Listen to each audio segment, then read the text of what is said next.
Alors dans cette partie, on va voir comment convertir une variable d'un type à un autre. Donc là on a vu dans la leçon précédente que quand on affichait par exemple, donc là je vais mettre Pierre a 10 ans, comme ceci, que si on a donc un 10 ici, il est à l'intérieur des guillemets, donc il n'y a pas de problème, mais que dès qu'on le sort des guillemets, donc comme ceci, pour faire une concaténation, et bien là, on se retrouve avec un problème.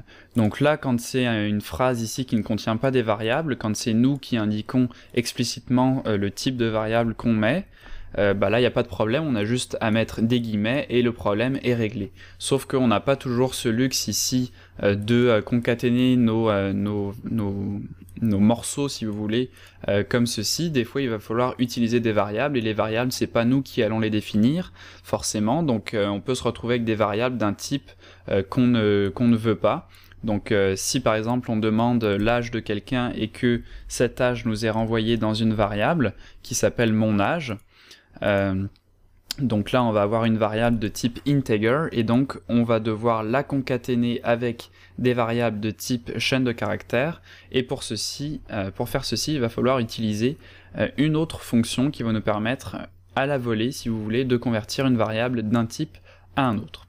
Donc ces fonctions, c'est la fonction string et la fonction int.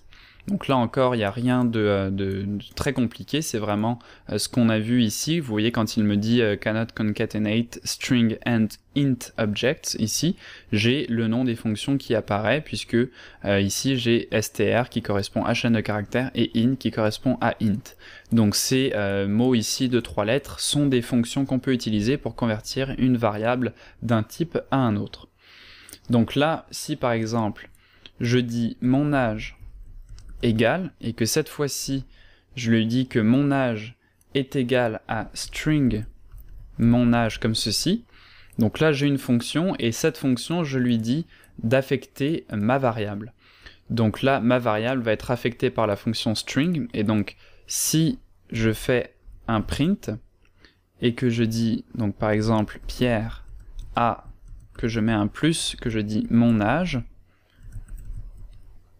comme ceci, donc là ça va normalement nous afficher Pierre a 10 ans, donc vu que j'ai converti cette variable et que je mets le résultat de cette conversion à une nouvelle fois, si vous voulez, dans ma variable, donc j'écrase en fait le résultat que j'avais ici, donc le 10, le integer 10, je l'écrase et je le remplace par une chaîne de caractères 10.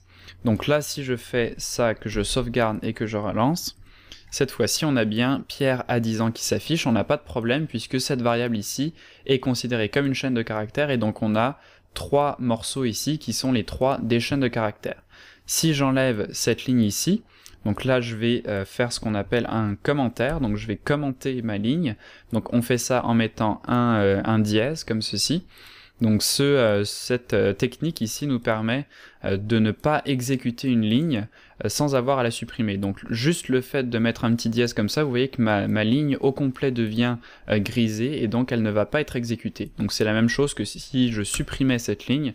Le seul avantage c'est que je peux la laisser dans mon script, sauvegarder mon script, et quand je vais rouvrir mon script elle sera toujours là, alors que si je la supprime elle va disparaître à jamais. Donc c'est un peu l'utilité des commentaires, et ça nous permet aussi de, donc comme son nom l'indique, de rajouter des commentaires pour expliquer ce que fait notre script. Donc c'est les deux usages qu'on a pour ce petit symbole ici, soit pour désactiver une ligne, soit pour expliquer ce qu'une ligne fait. Donc c'est vraiment du code qui ne va pas être exécuté. Alors si je sauvegarde ce script là et que je l'exécute de nouveau, là on retrouve en fait la même erreur qu'on avait, donc une erreur de concaténation avec le string et le int, puisque ici on n'a pas converti notre variable. Alors ça va être la même chose dans l'autre sens, c'est-à-dire qu'on peut convertir une variable de type string, donc une variable comme ceci, en type integer. Donc là, on va utiliser la fonction int, et donc cette fonction ici va prendre la chaîne de caractères 10, et elle va la convertir en integer, donc on va se retrouver avec une variable mon âge qui va être égale à 10, comme ceci. Et donc ça va être pratique puisque je vais par exemple pouvoir faire une opération mathématique avec cette variable. Donc là si je lui dis de printer mon âge plus 10, cette fois-ci ça va fonctionner, donc on va mettre plus 5 pour pas se mélanger avec la variable ici. Donc on a 10 ici qui est une chaîne de caractères. Si je commande cette ligne ici, on essaye d'ajouter une chaîne de caractères avec un nombre entier, donc là on va se retrouver encore une fois avec cette fameuse erreur de concaténation. Si j'enlève mon commentaire ici, je convertis ma chaîne de caractères en integer, et donc là on a un integer plus un integer, donc 10 plus 5, je sauvegarde, je relance, et on se retrouve bien avec 15, donc qui est égal à 10 plus 5. Donc c'est comme ça qu'on va faire en fait des conversions d'un type à un autre. Alors il faut faire juste attention à une petite chose, c'est que là on a une chaîne de caractères qui contient un nombre, donc on n'a pas de problème, on fait une conversion d'une chaîne de caractères qui contient un nombre à une variable qu'on veut convertir en nombre, donc ça marche. Si par contre ici le résultat qu'on nous renvoie est une chaîne de caractères avec des lettres, là on va avoir une erreur. Donc si je fais une sauvegarde de mon script et que je relance, là vous voyez que on a une erreur, il nous dit qu'il ne peut pas convertir Pierre en nombre, puisque logiquement Pierre n'est pas un nombre, donc ici on a une erreur, donc ça c'est quelque chose qu'il va falloir prévoir dans nos scripts.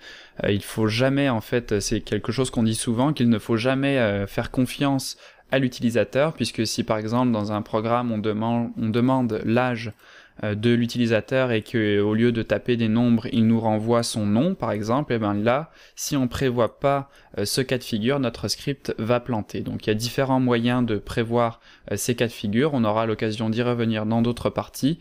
Faites juste pour l'instant bien comprendre cette erreur ici qu'on a, qui arrive parce qu'on essaie de convertir une des lettres en fait en nombre, donc logiquement ça ne marche pas.